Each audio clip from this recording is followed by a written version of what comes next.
আমার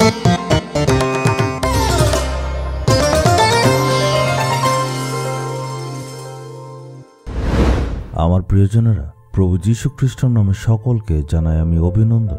কেমন আছেন আপনারা? ভালো আছেন তো? সদাপ্রভুতে আনন্দে থাকতে হবে।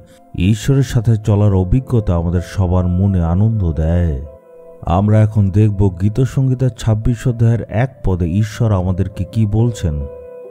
আমি সদাপ্রভুতে আস্থা রেখেছি এবং বিপথে যাইনি। অনেক সময় আমরা অনেক দুর্বল হয়ে যাই, অসুস্থ হয়ে দুর্বল আমরা হয়ে যাই। আমাদের চলাফেরা বিকৃত হয়ে যায়, হাঁটার জন্য শক্তি থাকে না। তখন লোকেরা জিজ্ঞেস করে, আপনি কি সুস্থ আছেন? যারা মদের নেশা করে তাদেরকে দেখবেন ঠিকভাবে হাঁটতে পারেন, এদিক ওদিক ঘুরতে থাকে। পাপ করলেও মানুষ কিন্তু বিপথে চলে যায়। অনেকে অসুস্থ হয়ে দুর্বল হয়ে যায়, তার জন্য তারা ঠিকভাবে হাঁটতে পারে না।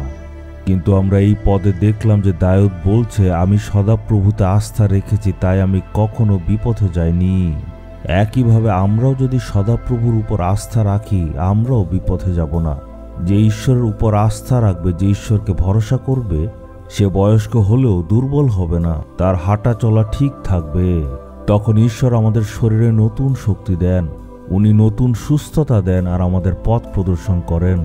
আমাদের যৌবন ঈগলের মতো নতুন হবে। সেই শক্তি পাওয়ার জন্য ঈশ্বরের চরণে আসতে হবে আর এসে মন থেকে প্রভুর বাক্যকে অধ্যয়ন করতে হবে। তখন স্থির থাকবেন। আজ আপনি টলিয়ে পড়ছেন, আজ বলুন, আমি প্রভুর উপর বিশ্বাস করি, আমি স্থির থাকব।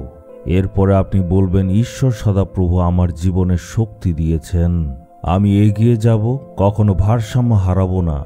হয়তো পরিস্থিতি আমাদের দুর্বল করে দিয়েছে, কিন্তু আজ ঈশ্বর তার বাক্য দ্বারা প্রতিজ্ঞা করেছেন। আজকে আপনি সাহস নিয়ে বলুন, আমি ভারসাম্য হারাবো না, কখনো টলিয়ে পড়ব না, কারণ প্রভু যীশুই আমার শক্তি, আর এই জন্য আমি আমার জীবনে কখনো বিপথে যাব না। প্রভু যীশুর নামে এখন থেকে আমি স্থির থাকবো, কখনো বিপথে যাব না। Amen, amen.